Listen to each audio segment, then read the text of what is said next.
Auzubillahi mineşşeytanirracim. Салом. Бародаро, дӯсту ҳамфикро.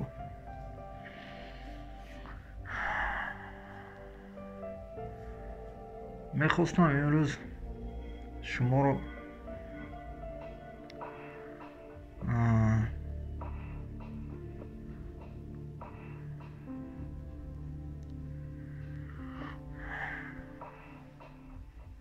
бо шайтон шиносоӣ кунам. яъне ки шайтон чист ё ин ки кист.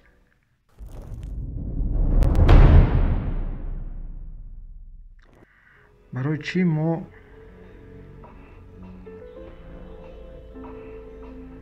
намедонем ки ин моро ба куҷо мебарад? ба ҳамин сурат нағз диққат диҳед. ин суратро як олими аврупоӣ дар асри аввали 20 кашидагӣ аст ва яке аз асосгузори таназзул ҳам ҳамон олим аст. ин сурати монанди ягон ташбеҳ ба шайтон аст ва агар бо диққат шумо пеш карда назар кунед, ин ҳамаш аз бадани одамҳо сохта шудааст. ҳамин рӯи шайтон аз бадани одамҳо ино аз қисмҳои одам ва яке аз онҳо машруботи алкоголӣ хӯрда истодааст, яке аз онҳо мисол фисқу фасод ҳамхе, яъне ки одамҳо ҳамхе омехта корҳои ҳаром ба даст додагӣ ва анаҳамин ба кулли анаҳамин ҳаст. анаҳамин шайтонро ифода мекунад. фаҳмида истодаед? яъне ки ҳама корҳои зишт анаҳамин ҳаст шайтон. фаҳмида истодаед? шайтон ин зиштӣ, безебӣ, нодонӣ, дағалӣ, якдигареро намефаҳмӣ ку доғ мезанӣ рай мекунӣ, ҳайвонӣ, якдигарро нофаҳмӣ, яъне ки торикӣ. фаҳмида истодаед? шайтон ин пастӣ, яъне ки пастӣ ба туя мебарад. пастӣ. худованд ин рӯшноӣ, ин болоӣ, ин доноӣ, ин зебоӣ, ин хушрӯӣ. дар бораи худованд алоҳида гап мезанем. ман имрӯз мехостам дар бораи ҳамин шайтон гап занам. барои чӣ ин ҳамин сурати шайтон дар ҳамин канал ҳаст? ин ҳамин ифода мекунад ана ҳамин таназзулро. фаҳмида истодед? вақте ки одам ҳамин ба корҳои ҳаром даст мезанад, ин одамро таназзул мекунонад. фаҳмида истодед? ба поин мебарад, яъне ки одам дегенерат мешавад. дегенерат ин ҳамин ҳаст шайтон.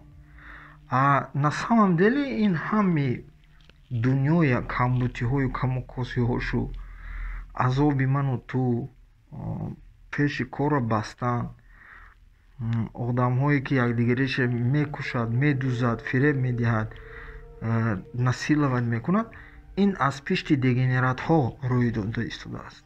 фаҳмида истодед? аз пишти таназзул, одамое ки таназзул ёфтаг, ба шайтон наздик шудаг генетически, аз тарафи генӣ. инҳо чӣ гуна ба ин дараҷа омада расиданд? падару модарошон, яъне ки ба оилаи наздик издивоҷ кардагӣ, близкие родственные связи, яъне ки духтари амакиша гирифтагӣ, писари тағоша гирифтагӣ, ҳамхе бача дегенерат таваллуд мешавад, носолим. сигарет кашид, очи додуш, арақ хӯрд, нос кашид, асобина нос. Нос 20 баробар тезтар гена дегенерат мекунад, яъне ки хуна чиркин мекунад, бача носолим таваллуд мешавад. Таназзул ёфта нос, сигарет, арақ ва афюн, наркотик, любой намуди афюн, хамр ва яктои дигааш роҳи ҳаром, яъне ки пул аз роҳи ҳаром, пуле ки аз роҳи ҳаром ба даст оварда шудааст. ин ҳам фарзандои туя дегенерат мекунад, яъне ки хунатро чиркӣ мекунад. ва ин ҳамаи ҳамин касофатиҳо, носолимиҳо ана ҳамин шайтонро ифода мекунад. барои чӣ шайтонро шохдор мекашанд, дар бисёр суратҳо думдор мекашанд, почаҳош почаҳои мисол буз ё ҳайвон, мисол капита дорад, риш дорад, пашм дорад, шох дорад. барои он ки ба ҳайвон ташбеҳ медиҳанд шайтонро. фаҳмиди суди? одам метавонад ҳайвон шавад бо воситаи кайф. тамоми кайфҳо туро ба шайтонӣ оварда мерасонад, ту шайтон мешавӣ. ту нашавӣ, фарзанди ту мешавад. это неизбежно. яъне ки тамоми гуноҳҳо, вале дар бораи чӣ будани гуноҳ, чӣ будани савоб яктагӣ наморакҳои кӯтоҳ мекунам. ана ҳамин гуноҳ туро ҳозир кӯтоҳ гӯ ба поин мебарад, яъне ки дегенерат мекунад, таназзул ёфта. дӯзах ана ҳамин ҳаст. ва савоб туро ба худо мебарад, ба рӯшноӣ, ба доноӣ, ба табақаи дигар, ба якдигар фаҳмӣ, якдигарро дӯст доштан ва дигару дигар. барои ҳамин шайтонро мисли ҳайвон ҳама вақт мекашанд ва фариштаро мисол равшан, болу пар дорад. ин яъне чӣ? ифодаи баландӣ, ифодаи парвоз, болу пар.